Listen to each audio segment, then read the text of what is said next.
Vamos a grabar.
Bueno, se cargó esto.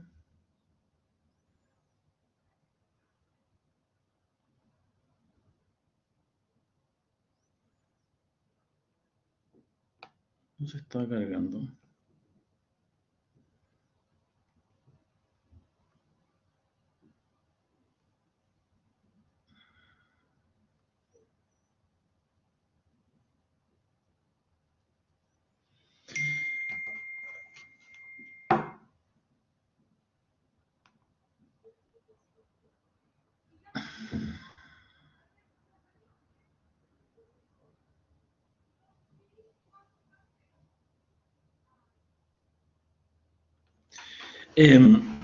Ayer hablamos de lípidos y es un tema súper importante. Hay unos errores en mi diapositiva que corregí, em, que es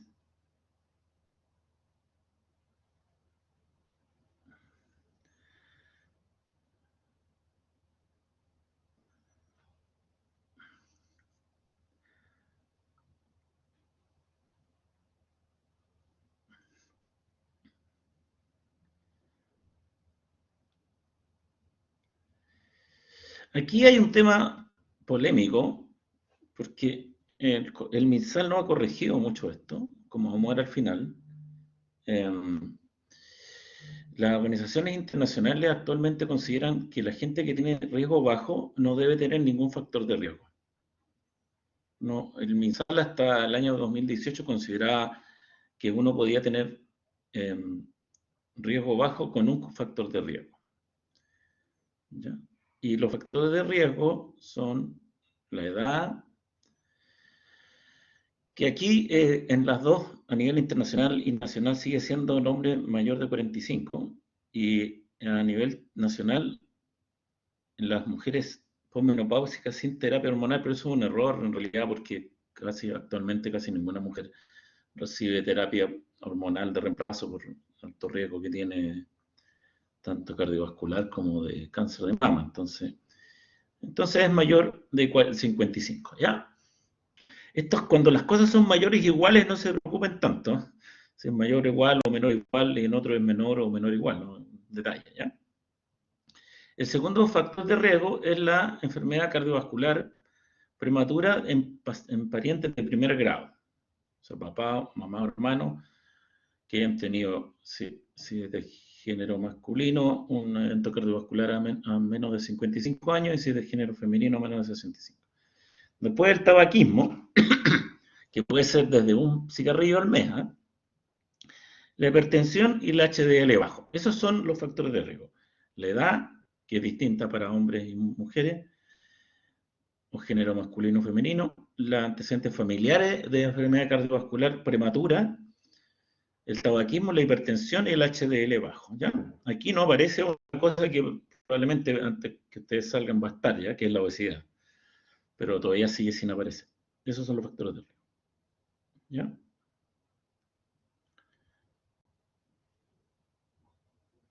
Y aquí había un error, porque en la gente que tiene riesgo bajo, la meta de LDL es 130, no 160. En riesgo moderado 100 y en riesgo alto 70. Y el HDL, el no HDL, que es el colesterol total menos el HDL, que sirve para la gente que tiene los triglicéridos altos y no se puede calcular el LDL, o el laboratorio donde mandamos el examen no hizo la pelería de medirlo en forma directa, es 30 miligramos más. ¿Ya? Aquí también hay una polémica, ¿ya? Entonces, la meta en riesgo bajo es 130. Y esta es más o menos lo último a nivel internacional, lo acabo de revisar, lo último que se publicó el año 2020, se actualizó. De tal manera, ¿ya?, que la cosa queda así.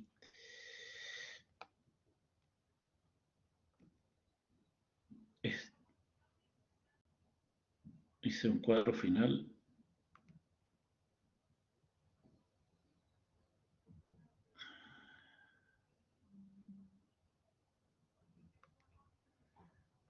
Ya, dijimos entonces que lo primero que hay que hacer frente a un paciente es ver en qué categoría de riesgo está. Y eso incluso puede hacerse sin exámenes, porque si el paciente no trae ningún examen y nos cuenta que tiene diabetes y un infarto, entonces tiene un riesgo alto, muy alto, ¿ya? Después, según esa categoría de riesgo, se determina la dosis de estatinas, antes de ver los exámenes. Se le da la dosis de estatinas, que se puede dar sin exámenes incluso, sobre todo si el paciente tiene un riesgo muy alto y usted no es un mal paciente, que usted sabe, este no se ha controlado en años, no está tomando nada, le voy a dar el remedio porque con eso salvo su vida, digamos, de inmediato. La protección de la estatina en pacientes de muy alto riesgo empieza de inmediato, el mismo día que se la toman, digamos. Y después le pido los exámenes, y los exámenes me van a servir más que nada para ver si tiene otras cosas, si tiene y cómo está el LDL tomando los remedios. Y si no está en la meta, entonces se intensifica, no se disminuye, porque no hay ninguna enfermedad por tener el LDL muy bajo. Entonces, ustedes después pueden descargar esto, ¿no es cierto?, automáticamente, para tenerlo en su recuerdo, chicos. ¿Sí? Ya. Entonces descarguen este, no el de ayer, ¿ya? Que está corregido. Bien. Entonces, primero, identificar el grupo de riesgo. Y aquí hay 5 grupos de riesgo actualmente. O sea, antiguamente era bajo, moderado y alto. ¿Ya? Pero dentro del alto hay alto, muy alto y extremo. O sea, son 5. Bajo, moderado, alto, y alto, muy alto y extremo. ¿Ya? El bajo, en las guías nuevas, en las últimas internacionales, es aquel que no tiene ningún factor de riesgo, ni la edad, ni los antecedentes familiares, ni la hipertensión, ni el tabaquismo, ni el HDL bajo, ninguno de esos. O sea, ustedes están por ahí, ¿o no? ¿Todos? Dominga, Yubisa, Joaquín, ¿todos? Sí, todos están así. Perfecto, jóvenes. Son jóvenes, no son hipertensos, no fuman, tienen el HDL mayor de 40 los hombres, mayor de 50 las mujeres, y no tienen antecedentes familiares de primer grado, que eso puede ser, no sé, papá, mamá, hermano, que han tenido un evento cardiovascular a edad prematura. Ya, bien. Ese es el riesgo bajo. Y más encima, si lo meten a esa calculadora de riesgo de Framingham, les da que tienen un riesgo menor del 10% a 10 años. Si cumplen todas esas cosas, en esa calculadora de riesgo están las mismas cuestiones, digamos, la edad, el HDL, la presión, la glicemia. ¿Ya? Si le da ahí en la calculadora que tiene menos de 10, entonces son felices. Pero en general no nos ocupamos la calculadora nosotros, sino que vemos los factores de riesgo. Bien. Pero el MISAL dice, y el Medio Internacional nos dice, que sí hay que ocupar la calculadora de riesgo. Bien. Después está el grupo de riesgo moderado, que tiene un factor de riesgo. O sea, si alguno de ustedes tiene el infortunio de que un familiar, su papá, hermanos o tuvieron una enfermedad cardiovascular, ya tienen un factor de riesgo. ¿Ya? Y si fuman, ahí tendrían 2.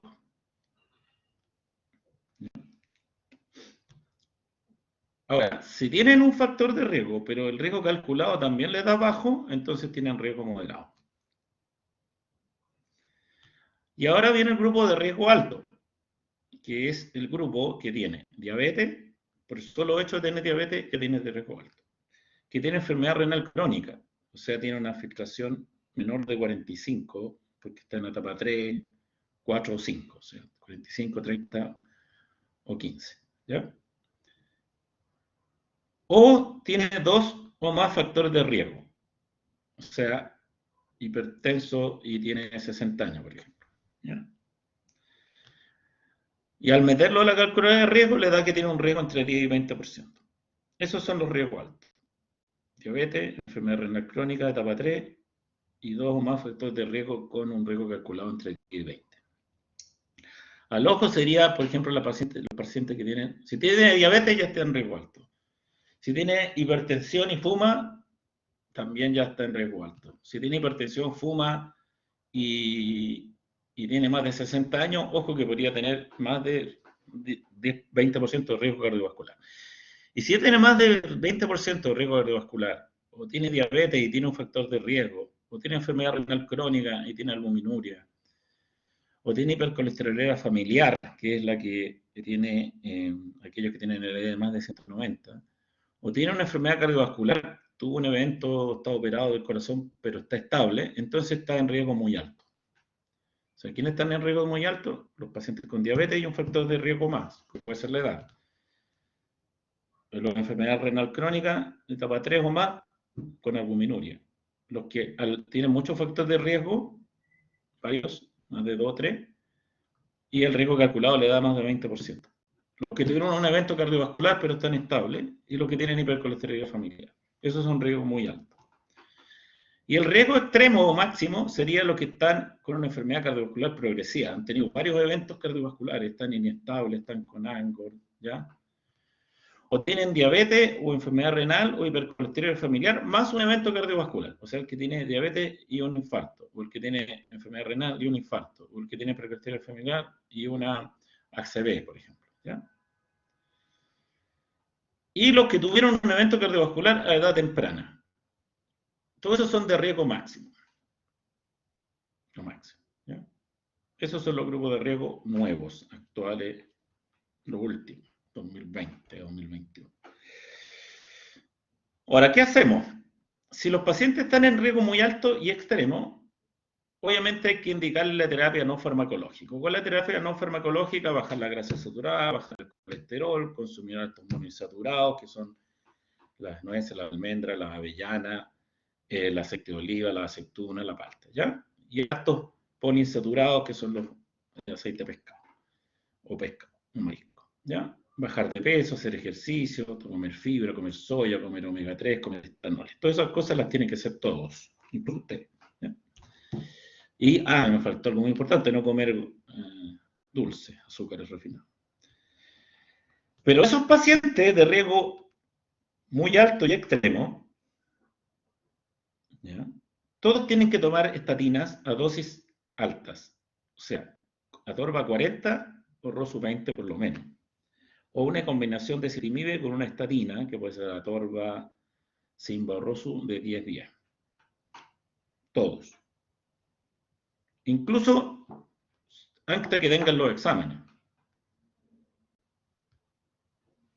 O sea, si usted, por ejemplo, me traen un pariente suyo en la consulta, que tiene 65 años y tuvo un infarto al corazón hace 10 años, yo le voy a dar atorvastatina a 40. No le voy a preguntar nada más, porque está en riesgo y con eso va a estar protegido. Bien. Si no llega a la meta, entonces en estos pacientes se alcanza la dosis máxima de estatinas, que es atorva 80 o rosu 40, o se le agrega ezetimibe, y si tiene plata, porque se acuerdan que estas inyecciones de subcutáneas de inhibidores de la PCSK9 valen como 500 lucas mensuales, se dan bien, son una alternativa para este grupo, ¿ya? Los que tienen riesgo alto y moderado también reciben terapia no farmacológica y también deberían recibir al tiro estatina, en dosis de 20 o 10. Esto es medio polémico, ¿eh? Porque en la realidad, la mayoría de nosotros le damos estatina en dosis moderada a los pacientes que tienen diabetes y nada más, son jóvenes, no tienen hipertensión, en dosis moderada. Y los que no tienen diabetes y tienen riesgo moderado, a veces lo dejamos sin remedio.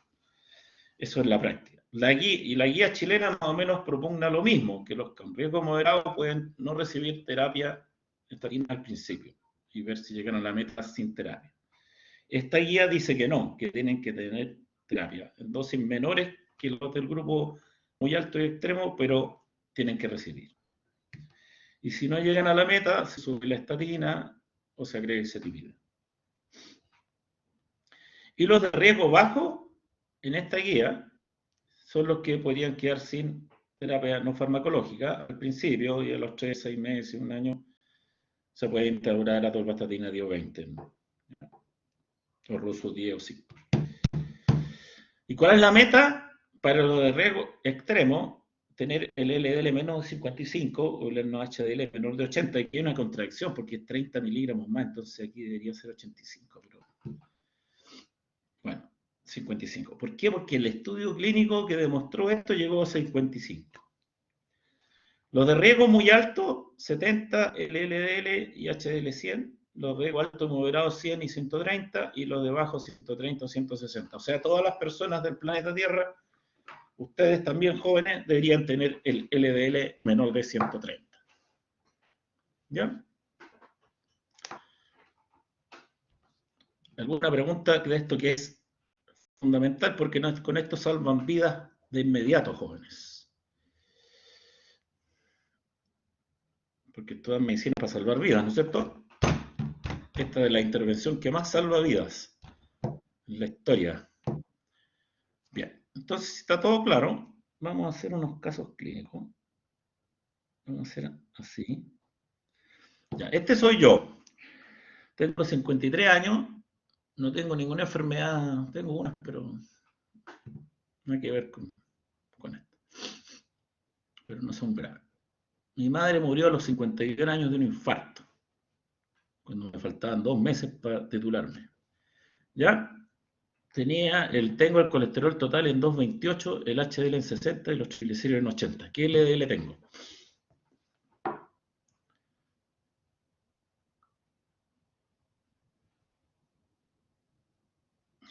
¿Se pueden hacer preguntas aquí, parece? ¿Qué LDL tengo, chicos?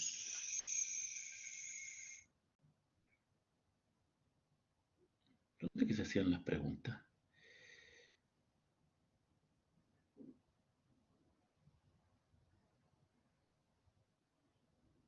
88 tengo. Bien. Tengo que tomar. Obviamente me va a hacer bien no comer grasa, bajar el colesterol. 88 seguro. Los triglicéridos digo por 5. ¿Sí? Más 60 menos 228.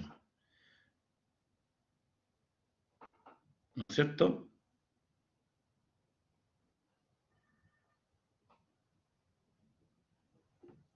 152, sí. ¿Tengo que tomar remedio o no?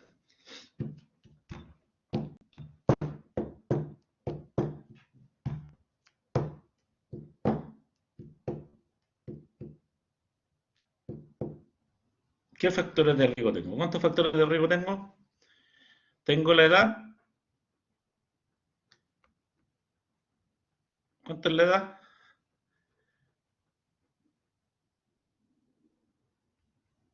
A ver, repasemos. Pelotas. La edad.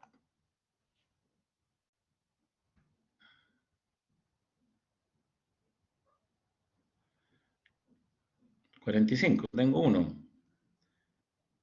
¿Qué más tengo? La mamá. 2.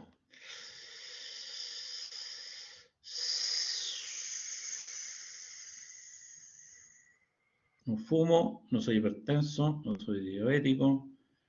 Tengo 2. ¿En qué grupo de riesgo estoy? Habría que calcular Framingham. O sea, en el de arriba no estoy. En el de acá tampoco. Puedo estar en alto, moderado, bajo no estoy.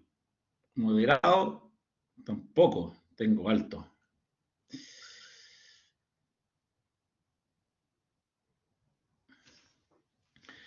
Bajo no estoy porque tengo dos factores de riesgo. Moderado tengo un factor de riesgo y habría que calcular. Tengo un solo factor, tengo dos factores de riesgo. O sea, tampoco soy moderado. Cuando era joven era moderado. Entonces tengo dos. O sea, por lo menos soy alto. Habría que calcular el factor de riesgo según Framingham. Si me da más de 20 estaría muy alto. Así que estoy en alto o muy alto. Supongamos que me da que tengo 10% de riesgo, entonces sigo en alto. ¿Ya? O sea, estoy en riesgo alto. Muy bien. ¿Tengo que tomar estatinas?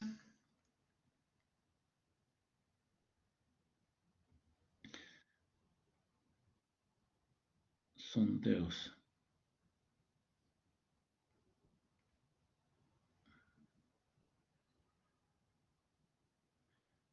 A ver, ¿cómo es la pregunta?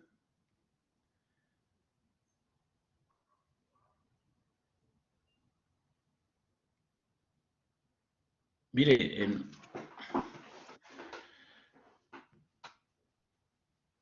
yo tengo 20 años, no, tengo 53. Tengo la edad más de 45 y el antecedente familiar de enfermedad cardiovascular prematura en mi madre. Tengo dos factores de riesgo. No tengo hipertensión, no fumo y no tengo el HDL bajo. ¿Ya? Entonces, tengo dos factores de riesgo y con eso ya tengo alto.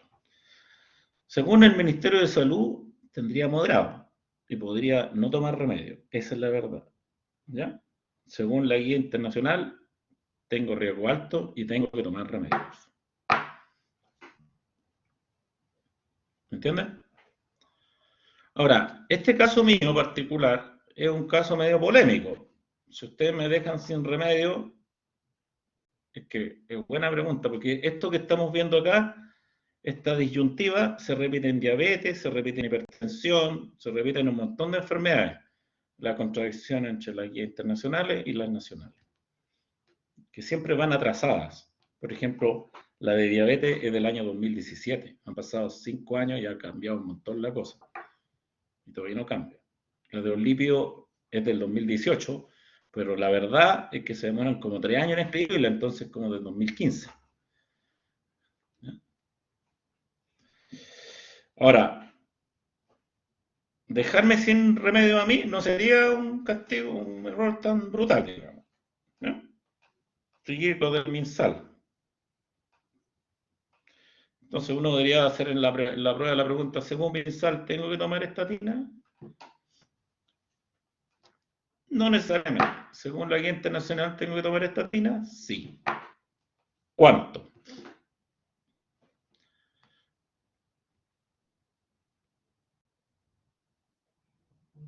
¿Cuál?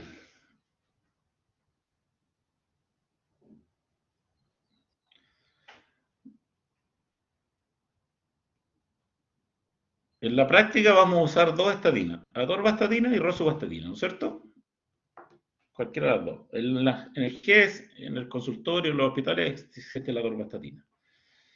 ¿Ya? La rosuvastatina no es tan cara tampoco, y la única ventaja es que hay que tomar menos dosis, y puede que tenga menos efectos adversos, pero no tanto así. ¿Ya? Pero con menos dosis uno consigue lo mismo, con la mitad de la dosis. Entonces, atorva 40 o rosu 20. ¿Ya?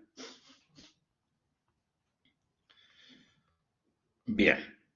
El segundo caso. Esta es una paciente mía, de 42 años, hombre, vino recién. Tiene diabetes e hígado graso. No fuma, no tiene antecedentes familiares. no hay-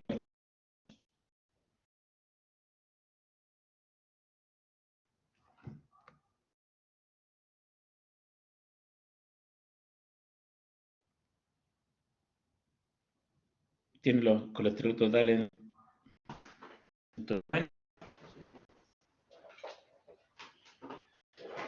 en 45 y los triglicéridos en lo que ven ahí, 140. ¿Cuánto le da el LDL?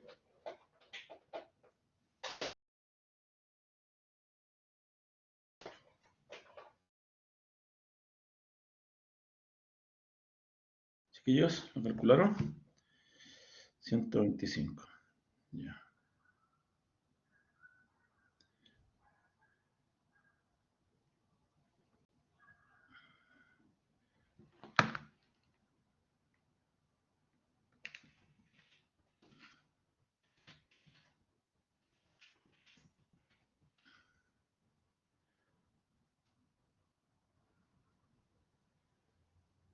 También puede ser la torba 20, cierre como moderado, ¿ya?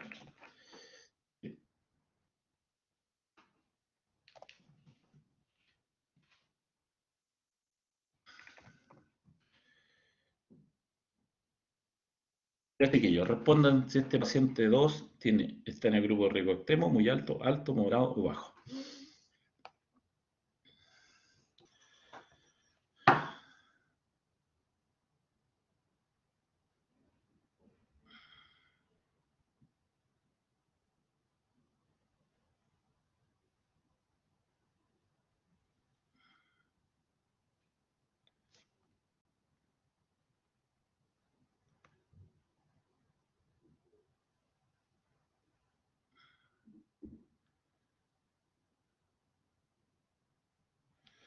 A ver, la edad no es factor de riesgo, en este caso no es hipertenso, tiene el HDL mayor de 40, no tiene antecedentes familiares y entonces solo tiene diabetes, hígado graso, que todavía no es factor de riesgo, debería ser, pero no. O sea, tiene diabetes sin otro factor de riesgo.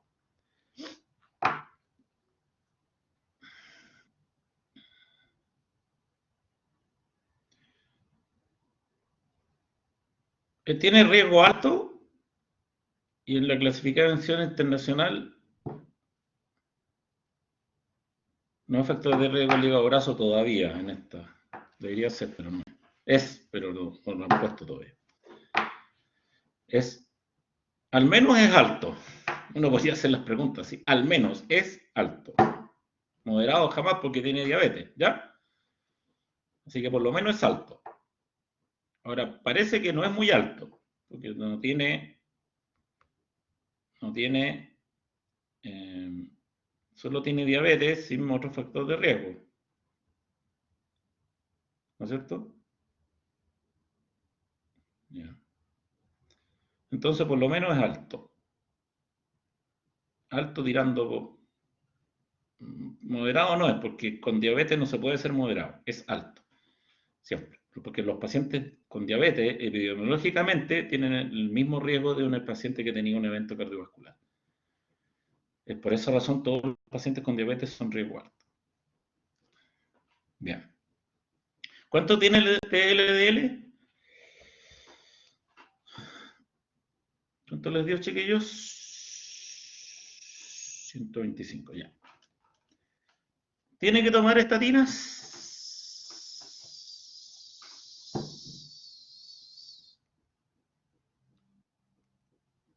Sí, sí, sí. ¿Cuánto?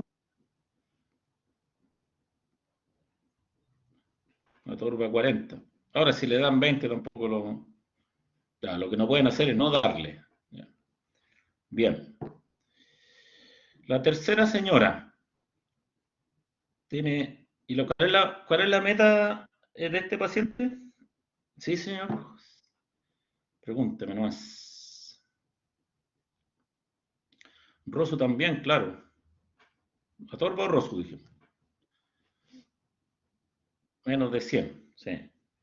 Tiene que llegar a menos de 100.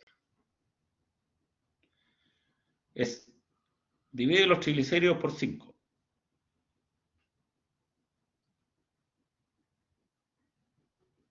Se suma el HDL y se lo resta el colesterol total.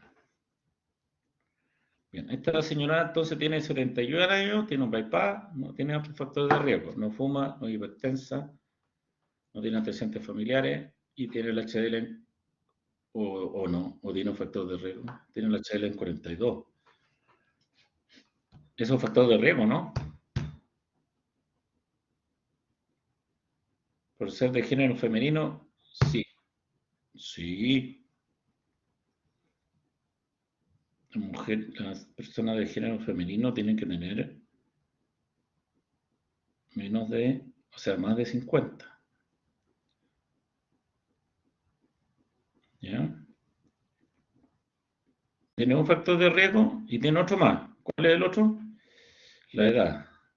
Exactamente. Ya. ¿Cuánto le da de LDL?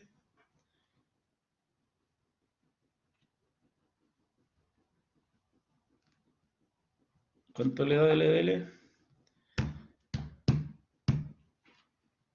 ¿Quién calculador rápido?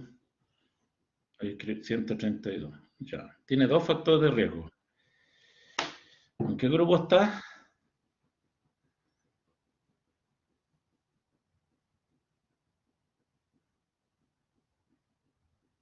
Entre moderado y alto. Tirando para moderado, para alto. Sí. En Chile estaría en moderado, internacionalmente estaría en alto. Tiene que tomar estatinas.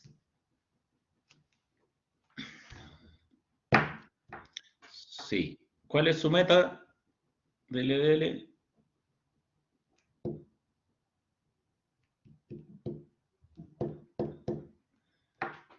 100. Bien. El otro caso. Es un hombre de 82 años. Tiene hipertensión y tuvo un accidente cerebrovascular. No fuma, no es hipertenso. Tiene HDL en 44, pero tiene 82 años. No tiene antecedentes familiares. O sea, tiene un factor de riesgo y tuvo un accidente cerebrovascular. ¿Cuánto tiene de LDL este joven?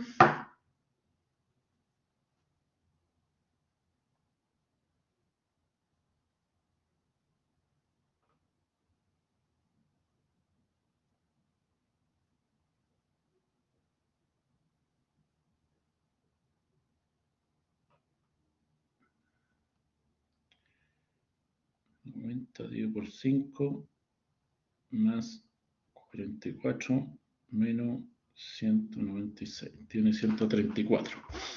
¿En qué grupo de riesgo está? Vamos para atrás.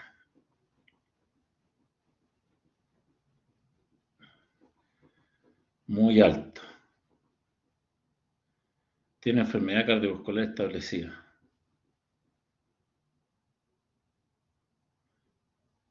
No tiene diabetes, no tiene enfermedad renal crónica, no tiene hipercolesterolemia familiar porque tiene el colesterol en 132.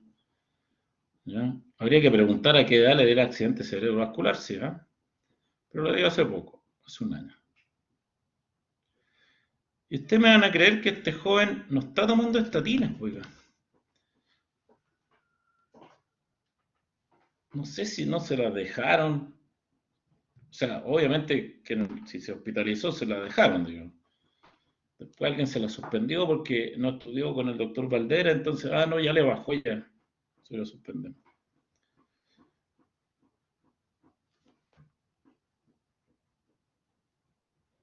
Extremo, o sea, por lo menos es alto, ¿ya? Eso está claro. Si dentro del alto es alto, muy alto, extremo, es otra historia. Por lo menos es muy alto también. Yo voy a hacer las preguntas, sí, por lo menos es, ¿ya? Por lo menos es muy alto. Sí. Extremo parece que no le alcanza, ¿eh? Pero por lo menos es muy alto. O sea, tiene un evento cardiovascular, ya se le pasó, ya todo. Si hubiera tenido hace poco, o sea, si hubiera tenido varios hace poco, sería progresivo. Si hubiera tenido un infarto con una ACV, ahí sería extremo, claro. O si más encima tiene diabetes, claro. ¿Ya? Entonces, ¿tiene que tomar estatina? Sí. Ya. ¿Y cuánto tiene que tomar? Voy a preguntar con esta cosa de acá que hice recién. Sí, efectivamente. Aquí está todo lo que voy a preguntar en realidad. ¿Les gustó que les diga? Aquí está todo lo que voy a preguntar. Me falta el azúcar, sí. ¿Ya? Sí, mejor, ¿ya?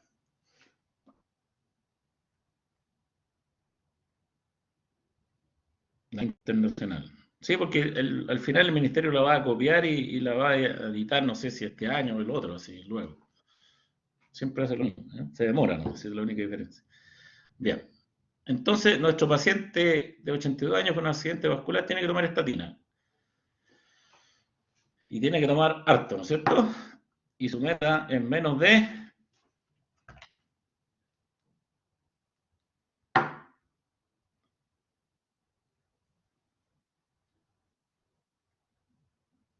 Está en riesgo muy alto, dijimos, ¿no?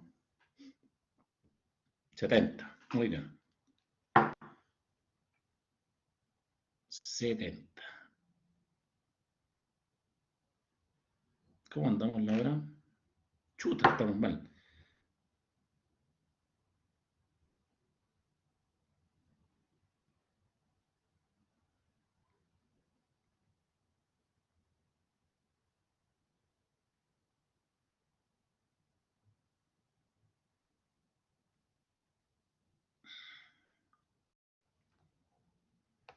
Ya.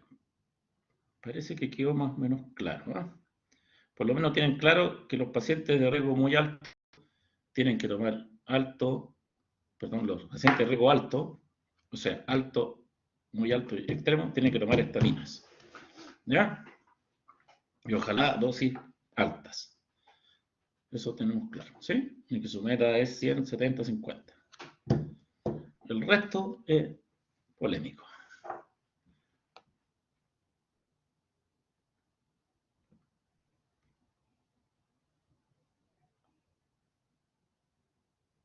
Parece que me equivoqué.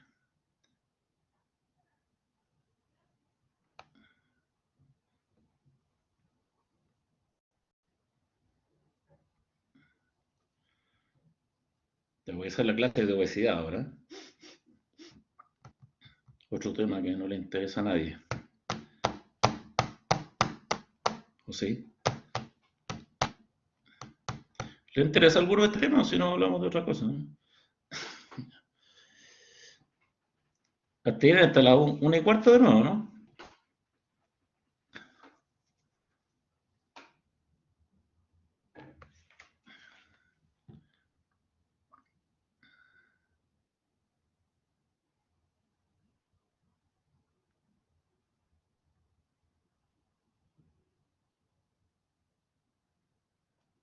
Se me voy a convertir, ¿no?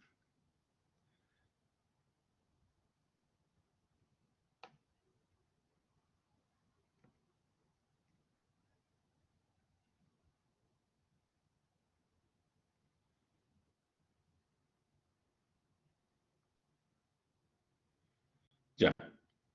Uy, ¿qué pasó aquí? Ahí sí. Bien. Obesidad.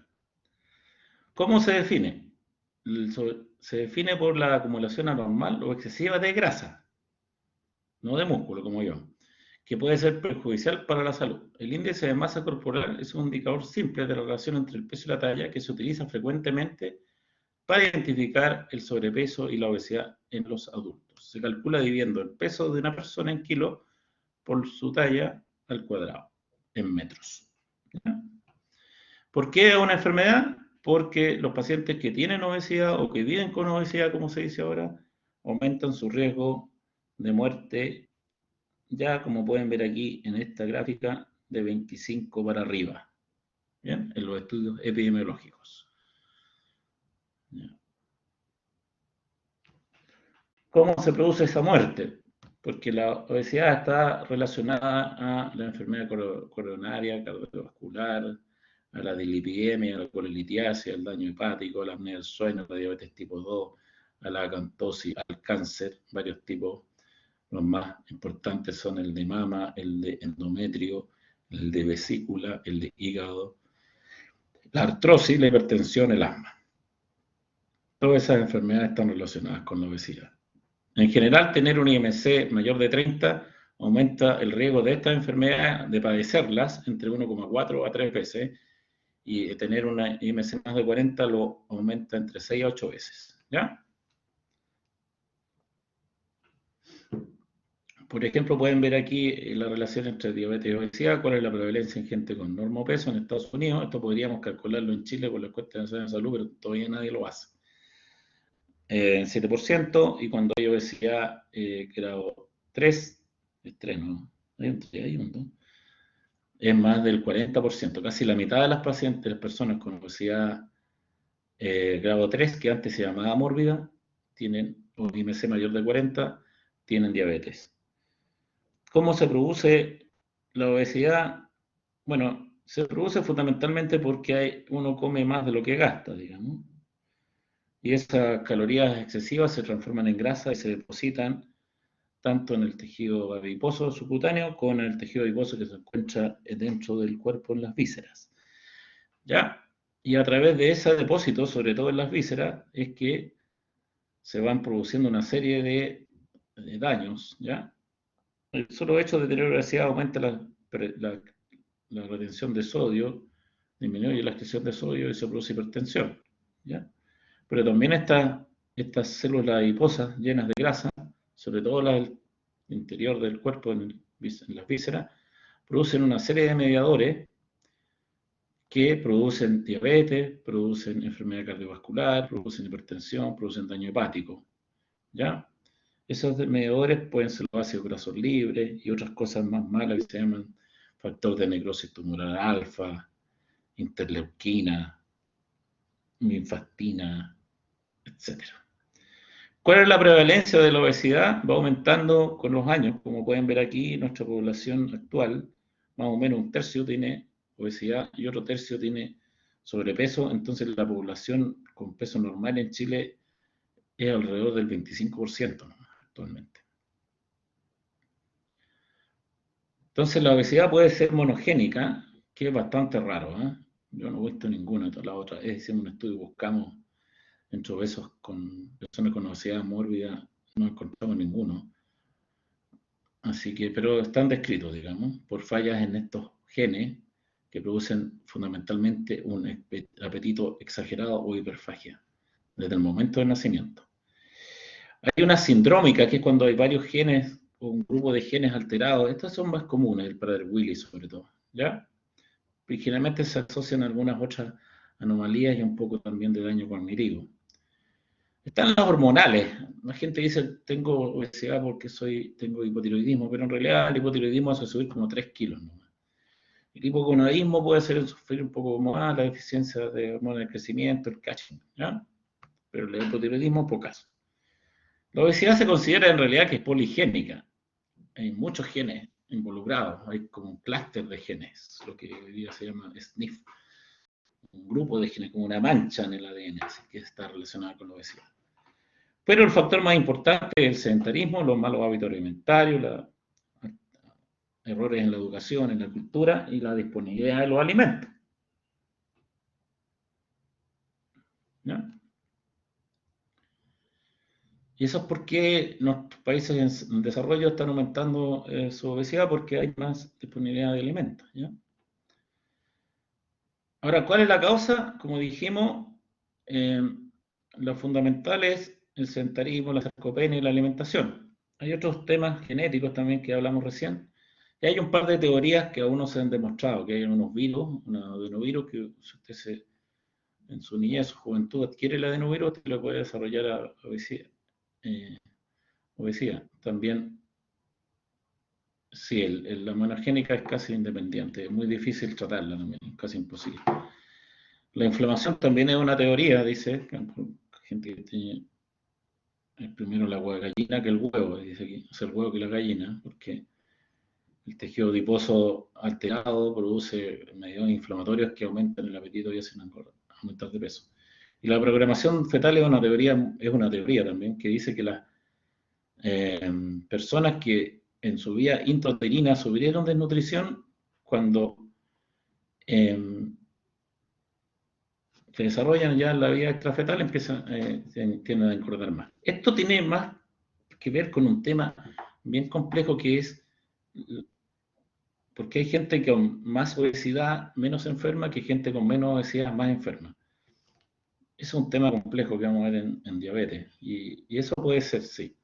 Según yo, es porque uno nace con los adipocitos contados, digamos.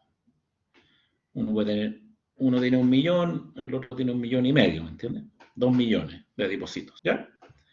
Cuando se llenan con grasa, tiene obesidad. Si lo mantiene flaquito, sin grasa, no tiene obesidad, ¿ya?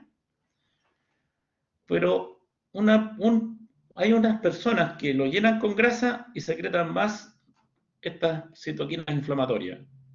Y otras personas que lo llenan con grasa y secretan menos, ¿ya? Y también hay gente que tiene menos adipocitos de fábrica, nació con menos, nació con 500.000. Estos son los desnutridos intrafetales.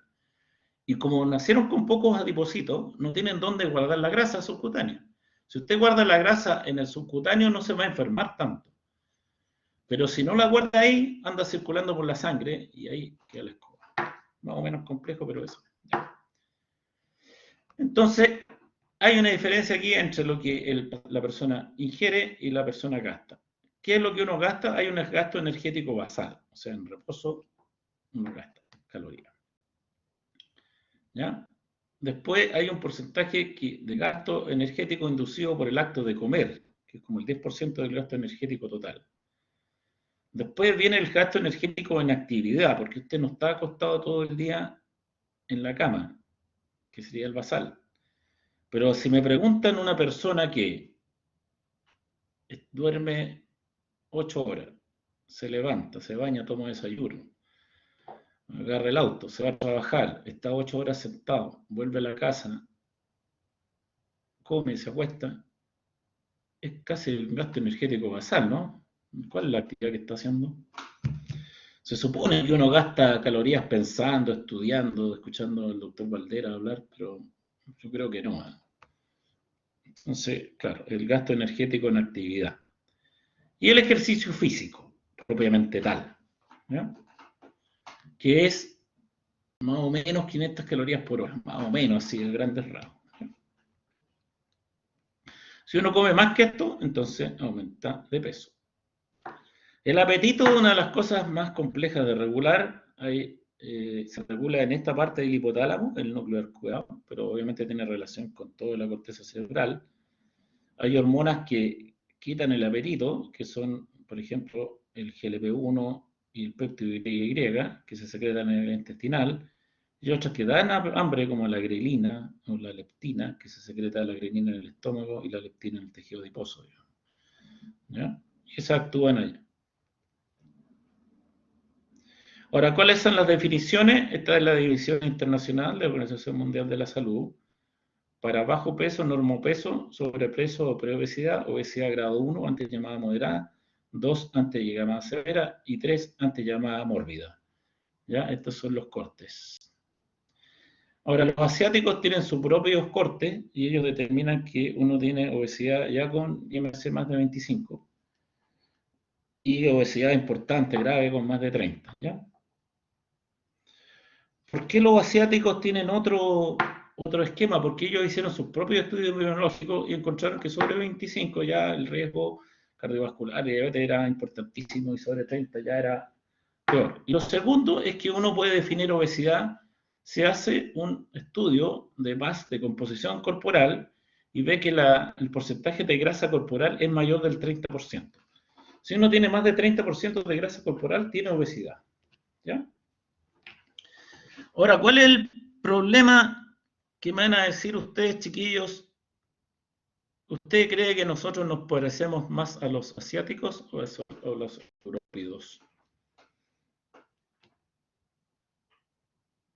todos van a decir que nos parecemos a los europeos. Miren, esta es una paciente mía, por ejemplo. Muy bien, don Nicolás. Tiene 40 años, pesa 85 kilos y tiene un MC de 30. Ustedes nunca sacan este examen porque se van a deprimir. Esto es una densitometría, la misma que se usa para ver los huesos, pero la misma máquina sirve para ver la grasa. Y como pueden ver aquí, ahí está clarito el hueso de la paciente, el músculo y el resto de grasa, ¿ya? Entonces esta señora tiene 42,2 kilos de grasa. En la mitad de su cuerpo es grasa. Está casi en sobrepeso según la clasificación esta, ¿no? O sea, con 1 kilo menos tiene sobrepeso. Pero el 50% de su cuerpo es grasa. Para quedar con un 30% tendría que bajar 27 kilos y quedar un IMC de 31. Así que no nos parecemos nada a los europeos. Nos parecemos más a los asiáticos. Este es un estudio que se hizo en Estados Unidos y efectivamente, por lo menos en mujeres, para tener menos del 30% de grasa hay que tener un IMC de 28,5 en realidad. En Chile, de nuevo, seguimos usando la clasificación antigua europea. Pero si uno, por ejemplo, quiere meter a un paciente en un programa de obesidad, donde le piden tener obesidad más de 30, entonces le puede pedir un examen de composición corporal para justificar. ¿Ya? Bien. Hay otra clasificación que es la de Edmonton, esta es una universidad en Canadá, donde agrupan a la gente no según su IMC, sino su enfermedad, sus factores de riesgo, sus síntomas, la psicopatología, la capacidad funcional y la calidad de vida. Uno puede tener obesidad, pero si no tiene ningún factor de riesgo, se siente regio estupendo, hace su vida normal, clasificación 0. Si tiene un factor de riesgo, ya la cosa es 1. Si tiene una enfermedad declarada como diabetes, hipertensión, está en el grupo 2, ya la calidad de vida no es tan buena. Si ya tiene un daño de un órgano, tiene un infarto, tiene insuficiencia cardíaca, tiene una nefropatía de etapa 3, y si está en 4, ya estamos mal porque está en un daño terminal. Esa es la clasificación de Edmonton, que se usa mucho actualmente. Ahora, les repito que para hacer indicaciones médicas hay que basarse en estudios clínicos controlados, que toda la evidencia tiene distintos grados de recomendación en virtud de esos estudios, ¿ya? Y aquí sí, se dice muchas estupideces, por ejemplo, cuando sale en el diario, el piconelato de cromo sirve para bajar de peso. ¿Por qué? Porque los ratones bajan de peso si toman picolinato de cromo. Entonces yo una vez vi el estudio, oiga, pero para que eso resultara en humanos tendría que comerse unos 3 kilos diarios más o menos, por el peso del ratón y el peso de uno. Y obviamente se hicieron estudios prospectivos controlados, randomizados, y no resulta el piconelato de cromo, ni la guayaba, ni nada. Y algunos remedios tampoco, la fluoxetina tampoco resulta, la metformina tampoco, etc. Bien, entonces, ¿para qué uno quiere hacer bajar de peso a la gente? Fíjese que bajar de peso es lo menos importante, ¿eh? Primero, para que no se muera. Segundo, para disminuirle el riesgo cardiovascular y sus factores de riesgo. Si tiene diabetes o prediabetes, bajar la glicemia. Y por último, hacer bajar de peso a la gente. Lo más importante es que no se muera, que no tenga eventos, controlar las enfermedades asociadas y los factores de riesgo. Ahora, uno lo puede hacer bajar de peso a corto plazo, por un año, por ejemplo, tomando pepa, haciendo dietas ridículas, poniéndose un balón gástrico, por ejemplo. O lo puede hacer bajar de peso por un mediano plazo, de 1 a 5 años, o a largo plazo, más de 5 años. Esto es importante por parecer, para tener beneficios cardiovasculares, hay que bajar más de 4 o 5 años de peso, mantenerse así. Si no, no sirve mucho. ¿Cuáles son las armas? La dieta, la terapia conductual, el ejercicio físico, los fármacos y la cirugía o los dispositivos. ¿Cómo se puede hacer? Solamente consejería, va al médico, va al nutricionista, le dicen coma esto, cuídese. O ingresar a un programa multidisciplinario con médicos, especialistas, nutricionista, kinesiólogo o profesor de educación física, psicólogo, etc. Y eso se puede hacer a distancia también, como se hace mucho hoy en día por el tema de la pandemia.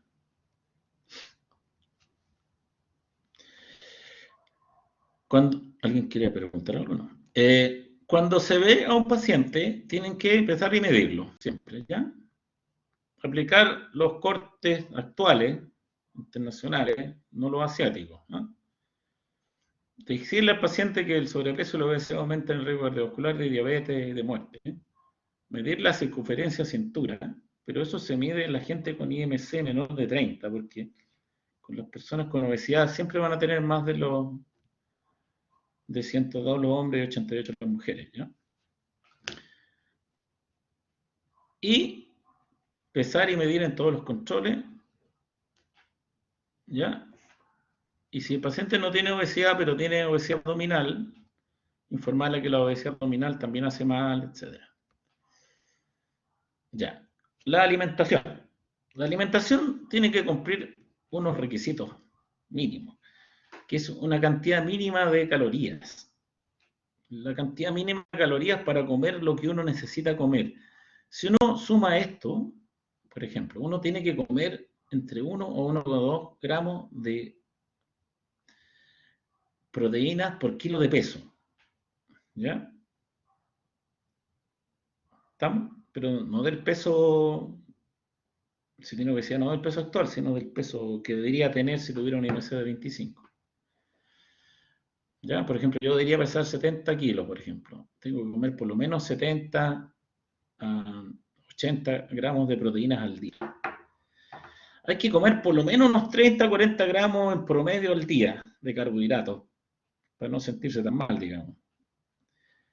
Ojalá comer solo alimentos saludables y comer una cantidad mínima de alimentos que contengan calcio, minerales y vitaminas. Si uno suma esas cosas, le suma como 1200 calorías. Por eso no se puede comer menos, digamos, en promedio.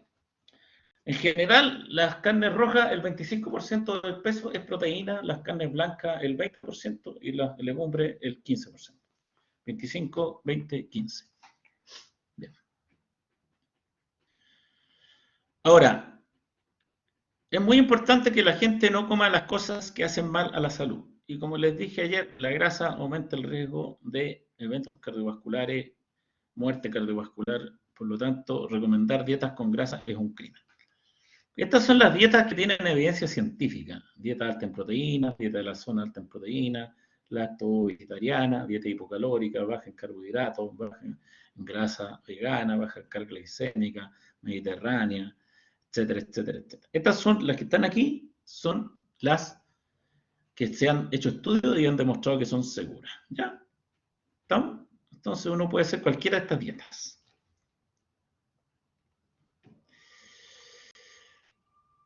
¿Cuál es la mejor? Según yo, es la dieta mediterránea. ¿Cuál es la dieta mediterránea? Es una dieta que se descubrió en un estudio epidemiológico hace muchos años, en los años 70, donde se observó que la gente que vivía en Creta, en Grecia, tenía menos eventos cardiovasculares. ¿Y qué comía esa gente? Esa gente era la gente más pobre y por lo tanto no tenía plata para comer carne y comían legumbres. ¿Ya? Y además comían aceite de oliva porque era lo que tenía, comían verdura y comían pescado. ¿Ya? O sea, la dieta mediterránea se basaba en legumbres para reemplazar las carnes. Si va a comer carne, ojalá pescado de marisco, en aceite de oliva, cereales integrales, o sea, el pan integral, todo integral, y en fruta y verdura. Y una dieta más o menos vegetariana con pescado. También se consumen lácteos maduros, que se llaman, quesos maduros. Bueno, especias y condimentos. Después le agregaron el vino, pero eso es polémico. Yo trabajé en esto en la Universidad Católica, en el programa de dieta mediterránea, y nunca me creí lo del vino. ¿Ya? Bien. Se ha demostrado que la dieta mediterránea, estudios clínicos en humanos, disminuye mejor el perfil lipídico, la presión arterial, el estado protrombótico, la inflamación, la función endotelial, la insulina resistencia, la reducción del riesgo, disminuye el riesgo de infarto y disminuye el peso corporal. Esta es una pregunta de prueba, pero calada, digamos, o sea, no se salvan de esta, ¿ya? Este es el estudio PREDIMED. Es un estudio bien especial, ¿eh? Cuando uno va a una conferencia internacional en Estados Unidos, Europa, no lo mencionan mucho, y eso que se hizo en España, porque como que no le creen los resultados fantásticos que tuvieron. Pero supongamos que es así, se ha publicado en la revista de medicina más importante del mundo, ¿ya? Es un estudio donde se randomizó gente a consumir una dieta mediterránea y se les daba 1 litro de aceite de oliva a la semana y 30 gramos de nueces, almendras o avellanas para que consuman al día. Si se tomaban el litro de aceite a la semana está medio dudoso, pero se lo daban, digamos, entre toda la familia prácticamente. Pero las nueces, las almendras y las avellanas sí se las tenían que comer. Y como pueden ver aquí, consumir esta dieta disminuye el riesgo de eventos cardiovasculares mayores en 30%. ¿Cuáles son los eventos cardiovasculares mayores? La muerte cardiovascular por infarto, por accidente cerebrovascular, por muerte súbita, o tener un infarto y un accidente cerebrovascular y no morirse. Esos son 30% de reducción de riesgo relativo. Y además mostró disminución de riesgo de diabetes, como lo vamos a ver en la clase de diabetes, etc. Sí, todos los días muestra algo nuevo porque el estudio sigue existiendo. Por eso es que es la dieta con mayor evidencia científica. Lo que está de moda es el ayuno intermitente. ¿Qué significa eso? La gente tiene que comer menos calorías de las que gasta, digamos. ¿Ya? Como 500 calorías menos de las que gasta para bajar 4 kilos al mes, 1 kilo a la semana. ¿Ya? Entonces, si a usted le toca comer, por ejemplo, 1400 calorías, la pregunta es, ¿tengo que comer todos los días 1400 calorías? ¿O puedo comer un día 1800 y el otro día 1000? ¿O comer un día 800 y el otro día, o un día 400 y el otro día 1000, 2000, ¿cuánto sería? A ver, 2800, 400, 2200, una cosa así. 2400. 400, esa es la pregunta. Bueno, para demostrar esto, entonces podría ser una dieta que un día come y otro día no come. Un día come menos y el otro día come más. Un día, unos días a la semana come menos, el otro día come más y así. O un día comer, ayunar y empezar a comer a las 3 de la tarde, una cosa así. ¿Ya? Cualquiera de esas fórmulas es ayuno intermitente. Entonces, ¿cómo se demuestra esto? Que sirve y que no hace mal con estudios clínicos en personas, randomizados. Y los estudios clínicos muestran que sí, la gente puede bajar de peso, 4 kilos más o menos, y que no hace mal. No hace ningún daño, ni el colesterol, ni la glicemia, ni la presión, ni nada. No pierde más músculo, nada. O sea, son igual de buenas, si se hacen bien, que las dietas de restricción calórica continua, que la restricción calórica intermitente. ¿Ya? ¿Estamos? Lo importante es que la gente coma alimentos sanos, ¿ya? Que no coma grasa saturada, que no coma dulce, que coma verdura, que coma aceite de oliva, nuez, almendra, pescado, marisco, etc. Eso es lo importante. Otras cosas que ayudan a controlar el apetito es comer lento, masticar bien la comida. Comer cosas sólidas quita más el apetito que comer líquido, por eso los suplementos líquidos siempre han fracasado a la hora de hacer bajar de peso. Comer más proteínas y aceites que carbohidratos, consumir más fibra. Todas esas cosas también ayudan a controlar el apetito. ¿Ya? Y ahí ve usted si quiere decirle a su paciente o a usted mismo, voy a hacer todos los días restricción calórica o voy a hacer un día más y otro día menos. ¿No? Siempre comiendo sano. Después viene la actividad física y el ejercicio. La actividad física es el movimiento corporal que requiere contracción de musculatura esquelética y gasto energético adicional al reposo. O sea, ya solo el hecho de barreras en la cama que usted hace en su cama, ¿no es cierto? Para hacer su dormitorio, todo eso, cocinar, todo eso es actividad física. Y el ejercicio ya es un programa de actividad física planificado y estructurado y repetido. ¿Ya? Existen dos tipos, el ejercicio aeróbico y el de resistencia. Sí, señorita, da lo mismo. Comer 400 calorías un día. La dieta de ayuno intermitente está de moda porque la gente parece que adhiere más a eso. Mejor, dice, mejor me mato de hambre 2 días que matarme de hambre 3 días, todos los días, ¿ya? Una cosa así. Y la gente le va mejor. Bien. El ejercicio aeróbico es un movimiento continuo y rítmico y repetitivo de grandes músculos, por al menos 10 minutos. Trotar, caminar, nadar, bailar, andar bicicleta, hacer zumba y todas esas cosas. Y se mide su intensidad de acuerdo al gasto de oxígeno, y eso se puede calcular por la frecuencia cardíaca máxima para la edad, que es 120 menos la edad, ¿ya? Cuando su frecuencia cardíaca durante su ejercicio alcanza un gran número, por ejemplo, una persona de 40 años es como si la frecuencia cardíaca subiera a más de 120, entonces es intenso, ¿ya? Leve es cuando la frecuencia cardíaca llega hasta como 90. Entre 90 y 120 más o menos es moderado, ¿ya? Eso es en el ejercicio aeróbico. Y la resistencia es que usar una fuerza muscular contra una resistencia, un peso. ¿Y cómo se calcula el grado? Por esto que hacen en los gimnasios, que uno va y el entrenador le dice, ya, levante lo máximo que pueda. Ya, levanté, por ejemplo, yo puedo levantar 100 kilos. Ya. En realidad levanto más, pero bueno.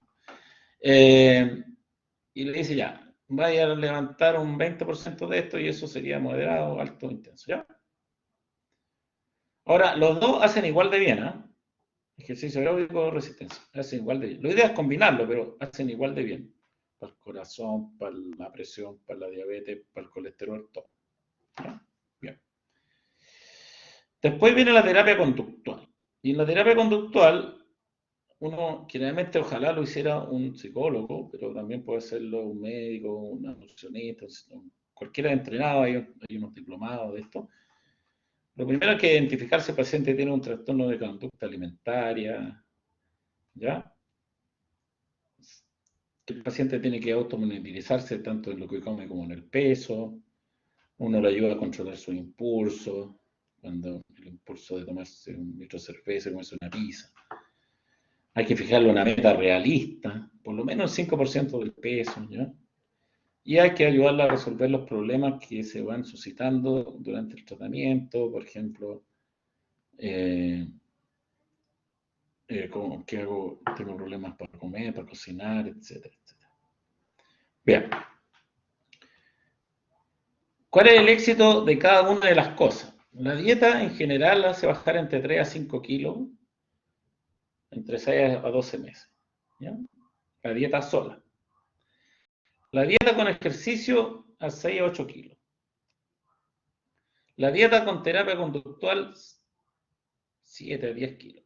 Y el tratamiento sumado 10 a 15 kilos. Eso es lo que uno debería bajar de peso y lo hemos visto cuando hacemos un tratamiento integral con varios profesionales, cuando los pacientes hacen ejercicio, por ejemplo, en algunos lugares uno tiene que pagar el gimnasio y todo esto lo paga de antes, digamos. ¿Ya? Se compromete porque paga harto caro. ¿Ya? No se le devuelve la plata así, nada más. El problema es cuando no pagan, ahí el compromiso es menor. Pero bueno, esto es lo máximo que uno podría esperar de un tratamiento, 10 a 15 kilos integral. Ahora, la evidencia me muestra terapia conductual es que va al psicólogo y él lo ayuda a estas cosas de acá. Controlar los impulsos, establecerse metas, tratarlo si tiene un trastorno de ánimo o un trastorno de conducta alimentaria. Ahora, la evidencia demuestra que el tratamiento médico no farmacológico de la obesidad tiene pobres resultados a largo plazo, lamentablemente. La gente vuelve a engordar. Ahora, los resultados a corto plazo pueden ser buenos de algunas terapias o tratamientos y son usados para promocionar determinados tratamientos. En la tele, en internet, que no bajé tanto con esto y después, 10 años, 5 años después lo ves está más gordo que antes, digamos. Los beneficios de la alimentación saludable y el ejercicio en forma independiente son claros. O sea, como le dije al principio, si comes sano, va a estar más sano, sobre todo si hace una dieta mediterránea. Si hace ejercicio, también va a estar más sano, aunque pese lo mismo. Ahora, muchas veces cuando el ejercicio no aumenta la masa muscular, y pesa lo mismo. Por eso es importante ver qué pasa a nivel de la cintura, de la talla, ahí hay un cambio. Por lo tanto, promocionar la ingesta de alimentos no saludables como tratamiento es grave y debe ser considerado un delito contra la salud pública. Bien, los medicamentos.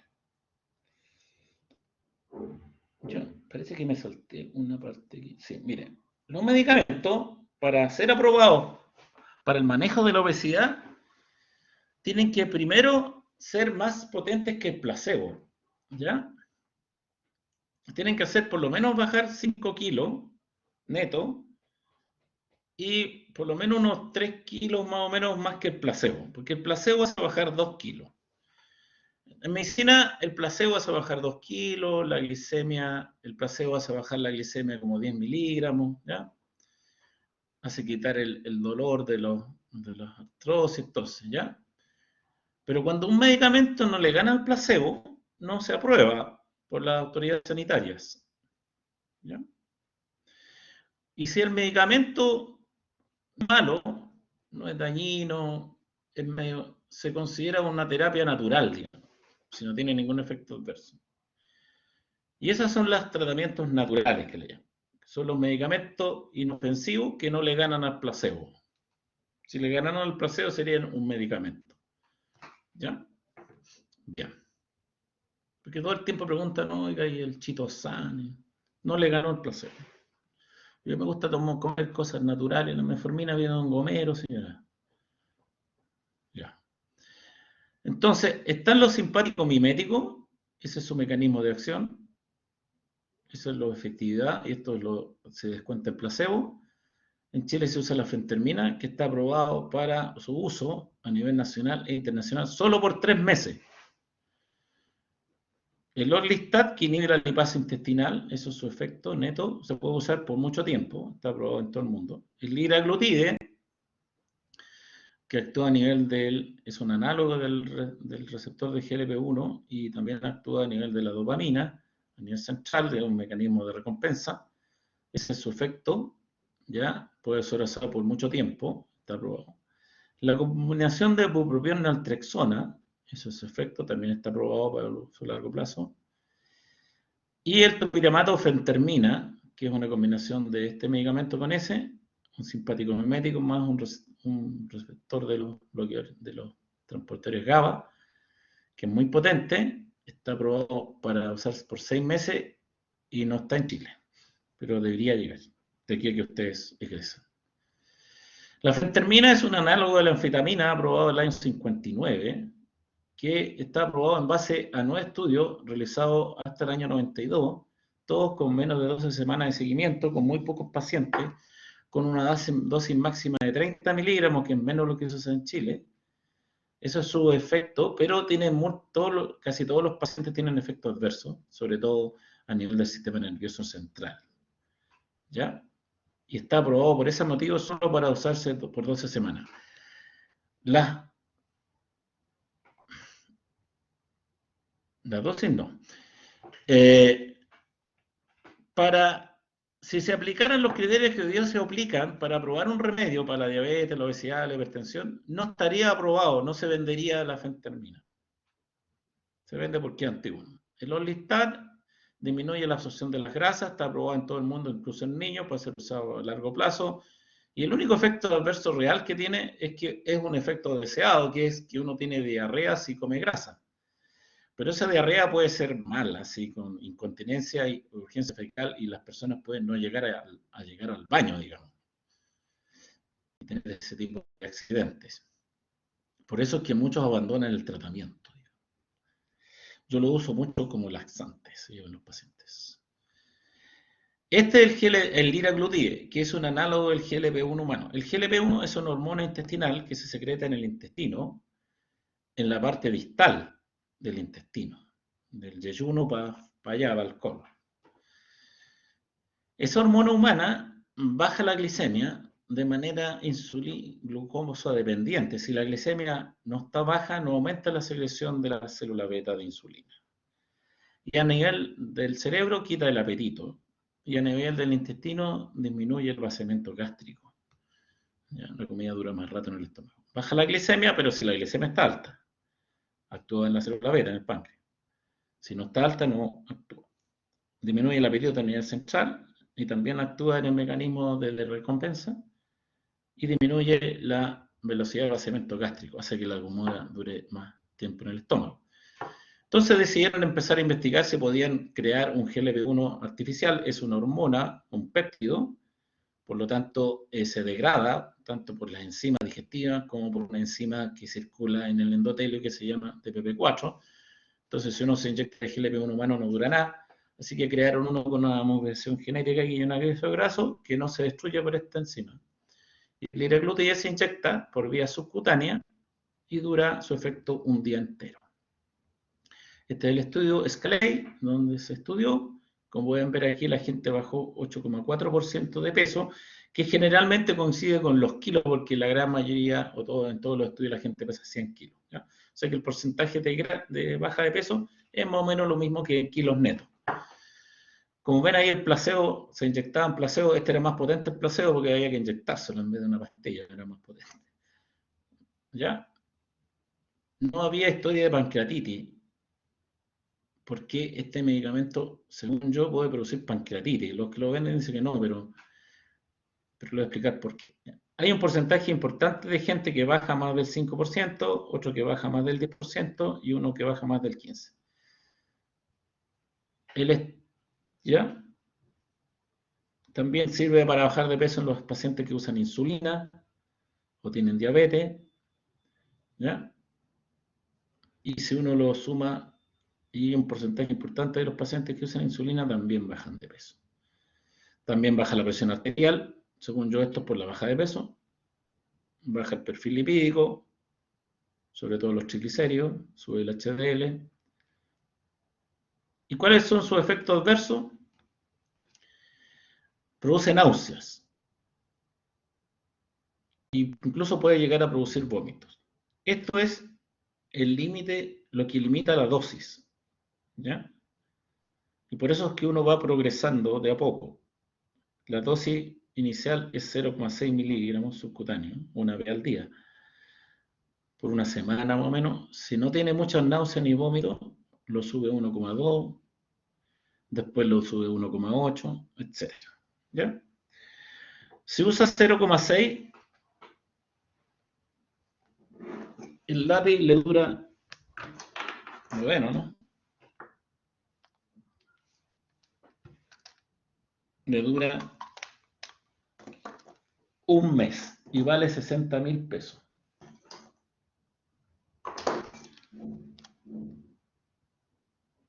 Y esta es la aguja, ¿la ven? No se ve, así que no duele, ¿eh?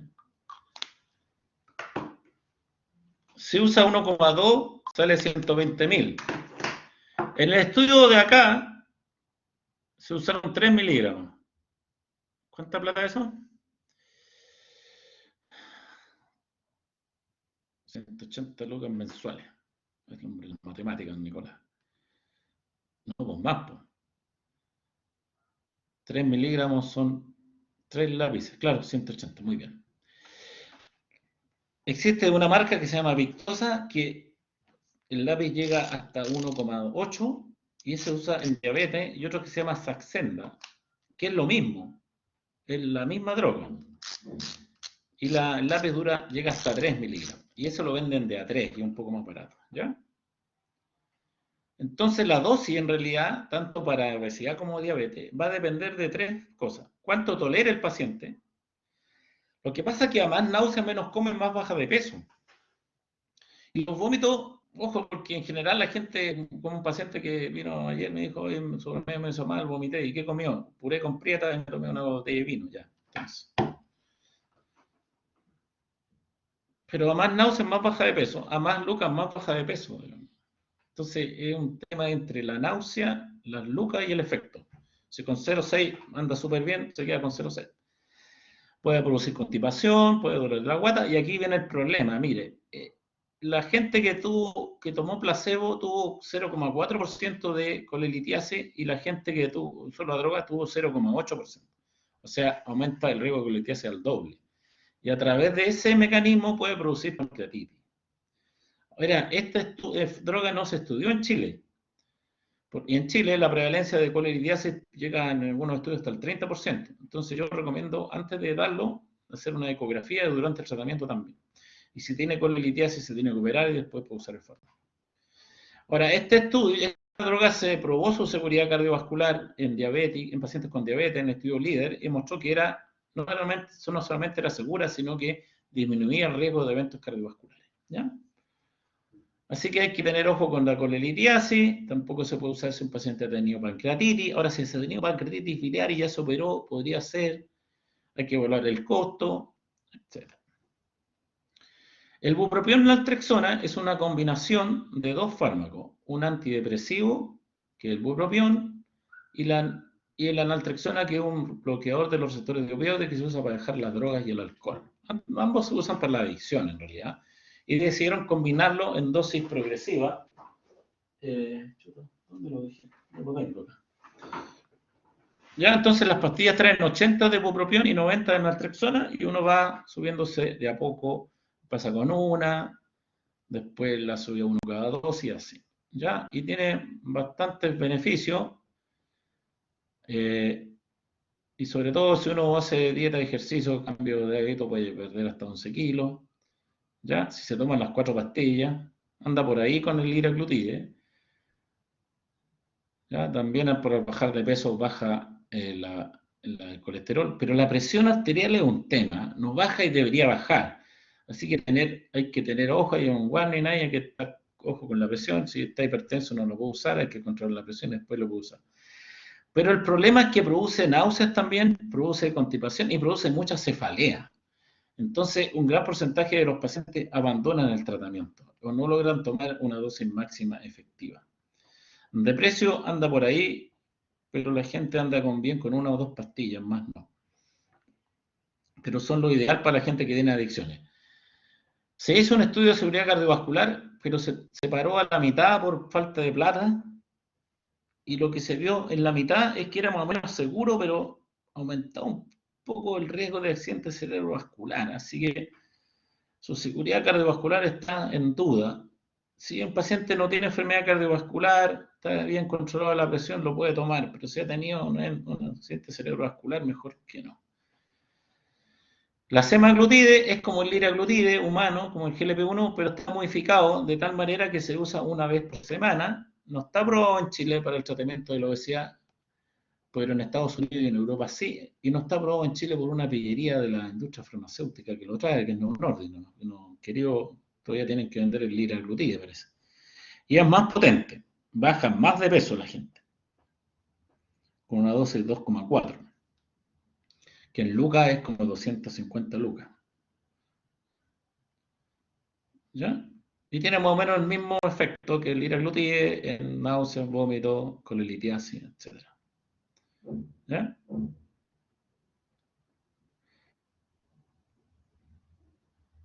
Los fármacos todos tienen, todo lo que uno haga y deje de hacer va a recuperar peso. Siempre. Menos que tomando pepas, ¿eh? Menos. Pero todos vuelven. Pero por eso es tan importante usar fármacos que se pueden usar por mucho tiempo. El liraglutide y el semaglutide se puede usar para siempre. Porque si usted dice la obesidad es una enfermedad crónica, como la hipertensión, como la diabetes, como el colesterol. ¿Tengo que tomar para siempre los remedios para la presión, para la diabetes y para el colesterol? Sí. Entonces, cuando uno le suma a estos medicamentos una terapia intensiva de baja de peso, baja mucho más, 17, 20%. ¿Ya? Entonces, en general, la droga de elección es el liraglutide o el semaglutide. En segundo lugar, por seguridad, sería el Orlistat. En tercer lugar, bupropión naltrexona. Cuando llegue a Chile, topiramato con fentermina. Y en último lugar, fentermina sola. Los más seguros son los liraglutide, semaglutide, porque además tiene beneficios cardiovasculares. Hay que tener ojo con la colelitiasis. El liraglutide incluso está aprobado en niños de 12. Igual que los Orlistat, aquí hay que tener ojo con la diarrea. La proporción naltrexona es lo ideal, el paciente tiene adicciones, alcoholismo, drogadicción, tabaquismo. La fentermina del topiramato, cuando llegue, igual va a tener mucho cuidado con los enfermos cardiovasculares, y la fentermina solo se puede usar por 3 meses, por ningún motivo en un hipertenso, cardiovascular. No.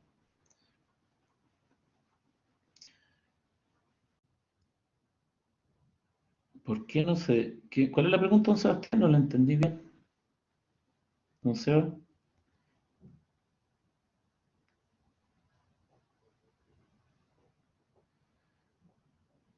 Es que el tratamiento, lo que pasa es que no lo quise explicar aquí, pero mire, yo tengo un paper de eso, publicado en la revista de endocrinología más grande del mundo. Cuando uno baja de peso, las hormonas que regulan el apetito empeoran. El péptido-Y, que fue descubrimos nosotros, que es la que quita el apetito, y la grelina, que es la que da hambre. Aumenta la grelina y disminuye el péptido-Y cuando uno baja de peso. Y las personas que bajan de peso sienten más hambre cuando bajan de peso. Eso se supone que es mediado por la leptina, que es el sensor de grasa, una hormona de la grasa que sensa la grasa. ¿Ya? Entonces, eso lo hace uno volver a recuperar el peso. Por eso es tan difícil mantenerse bajo peso. ¿Ya? En general, entonces, este fármaco aprobado en Chile para bajar de peso, listado por problemas de tracción liraglutide, baja 7,1, 8,4 y 7 más o menos, si lo toman, con los efectos adversos y metabólicos ya estudiados. El más seguro, el liraglutide, que es beneficioso, el orlistat es seguro y el bupropión en las personas hay que estar con cuidado. ¿Ya? Y hay que evaluar el precio en relación a los kilos perdidos. ¿Ya? La cirugía bariátrica, las modalidades más usadas en Chile son el balón intragástrico, la gastrectomía en manga y el bypass gástrico. Y también hoy día está disponible en Chile hacerse una gastroplastía endoscópica, sin operarse. Este es el balón, hay dos tipos de balones. Uno que se pone y se saca en pabellón con endoscopía y anestesia general. Ese puede durar a 6 a 12 meses puesto. Se infla se pone desinflado y se infla con suero fisiológico. Y se tiene que sacar porque el estómago, el peristaltismo lo empuja hacia adelante, digamos. Y si sale del estómago va a obstruir el intestino y va a quedar la escoba. Entonces, por eso está autorizado para usarse por 6 meses. Y si lo quiere usar más tiempo, habría que hacerse una endoscopía para ver si está bien puesto. Y ahí, si está bien puesto, se puede prolongar un año más. Y, por lo tanto, hay que retirarlo y hay que asumir el costo del balón, que este balón vale como 2 millones más o menos, más el costo de ponerlo y sacarlo, entonces queda como en 5 o 6 millones. Este es el balón elipse, el que es digerible. Este se puede poner sin anestesia, se pone sin anestesia, sentado en una camilla, el paciente se lo traga por la boca, esta cosita que está aquí, después se va a rayo X para ver si está puesto en el estómago, y si está puesto en el estómago se infla con líquido luego. Y acá, esta parte que está aquí, tiene un material reabsorbible, entonces los jugos gástricos lo van destruyendo y al cabo de 3 meses se destruye eso y se desinfla y uno se supone que lo hace caca, ¿ya? Entonces no hay que sacarlo ni ponerlo por endoscopía. Se pone en rayo y se elimina solito, ¿ya? Por lo tanto es más barato esto. Este aparatito vale como 1.800.000. Poner y con la puesta y la sacada de los honorarios del profesional sale como 2.400.000. ¿Ya? Ahora, ¿qué es lo más efectivo? El bypass gástrico. Los pacientes bajan mucho de peso, como un 25-30% del peso corporal, y en la baja de peso dura muchos años, por lo menos 6. Después viene la manga, donde uno baja como 15 kilos y después recupera, ¿ya? Baja como 20 kilos y recupera, y al cabo de 5 años estaba pesando como 15 kilos menos, ¿ya? Y el balón intragráfico baja de peso y después recupera. No tanto como al principio parece, pero recupera, ¿ves? Y el digerible también. Baja y recupera. La gastropatía endoscópica baja como 15% no, de peso. Efecto adverso. Estos son los resultados de la cirugía bariátrica. Aquí se mezcla banda con manga con bypass. La manga y el bypass en conjunto la gente baja como 20%, ya. 15% en promedio manga, 20-25% el bypass. Los efectos adversos de los balones es lo que le dije, el dolor, a veces duele mucho y hay que sacarlo, o puede obstruir el intestino, eso es más raro, pero se ve. Los efectos adversos serios de la cirugía bariátrica sí existen, y son fundamentalmente, como lo vamos a ver después, la fístula, las hemorragias, las perforaciones y las obstrucciones intestinales. ¿Ya? Eso puede ser porque quedó mal puesto un corchete o un punto, o se soltó el curto del corchete, o venía malo de fábrica el punto o el corchete. Sin embargo, la cirugía bariátrica disminuye el riesgo cardiovascular en un 50% en pacientes con IMC mayor de 40. ¿Ya? O sea, tiene sus complicaciones, pero disminuye el riesgo de muerte. Eso sí, disminuye el riesgo de muerte por cualquier causa, por causas cardiovasculares, por diabetes y un poco por cáncer. Pero aumenta el riesgo de suicidio. También aumenta el riesgo de alcoholismo, drogadicción y divorcio. O sea, esa historia, opérate porque te va a mejorar la autoestima, más o menos, ¿no? Y esto que le dije de las complicaciones, cuando se hace en un centro bueno, con cirujanos con experiencia, la mortalidad es menos de 1 por 1000. ¿Ya? Y las complicaciones serias son alrededor del 5 o 10%. La complicación más común es la colelitiasis, ¿no? Porque al parecer la causa de la colelitiasis es la baja de peso. ¿Ya? No tomar desayuno. La trombosis, etc. Entonces las complicaciones, la mortalidad se hace bien en menos de 1 por 1000 y las complicaciones graves alrededor del 5 o 10%.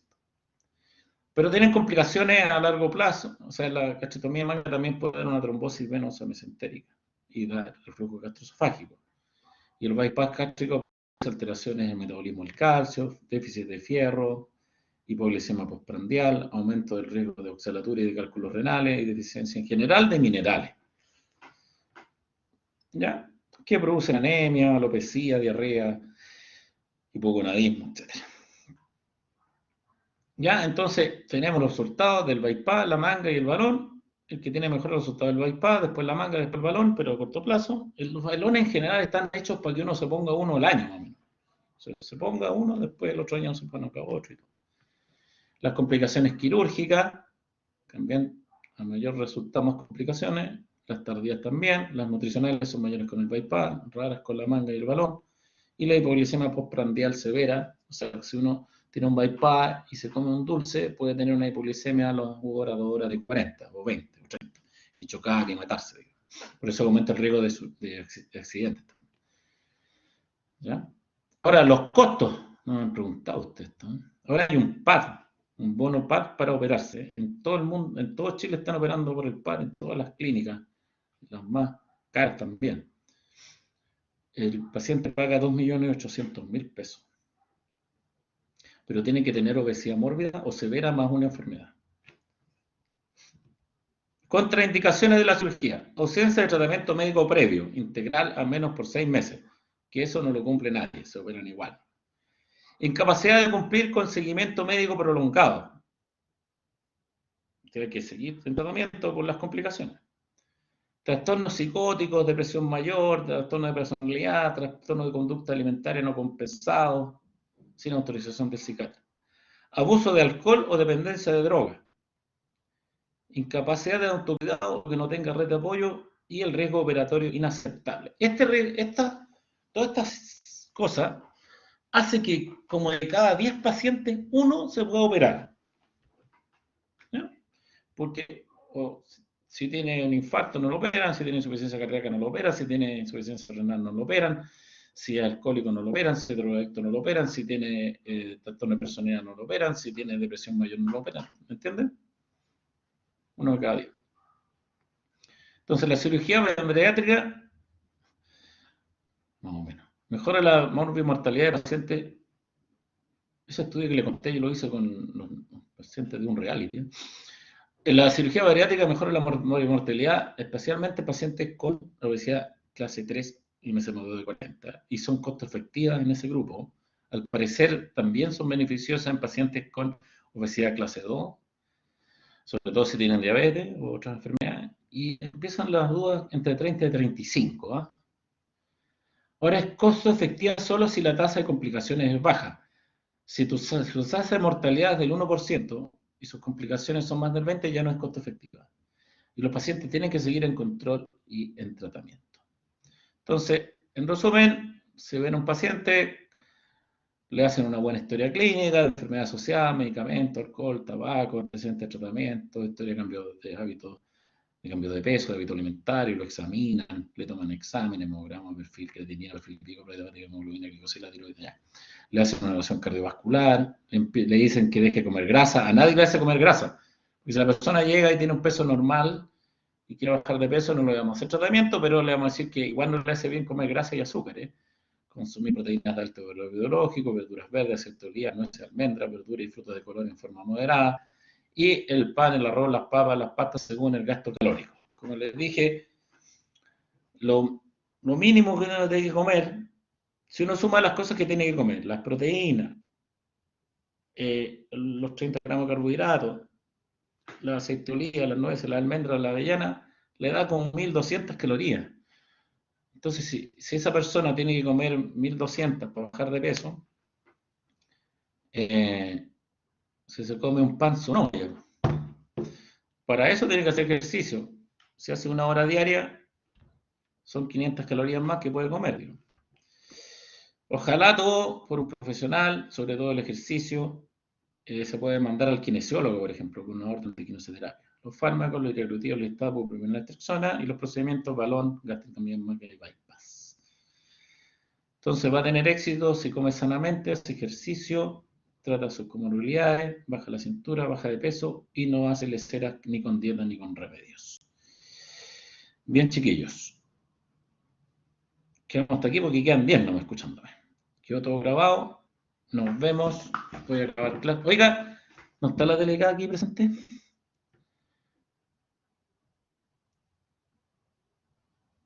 La clase de asistencia nutricional la subió la doctora.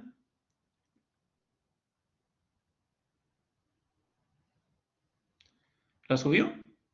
Ah, ya. ¿Y dónde la ven? Porque aquí no la veo yo. ¿Sí? ¿Una grabación? Sí, yo mismo. Aquí, pero no se ve en esta pantalla, en esta plataforma. ¿No? Ya. Pero ustedes la vieron.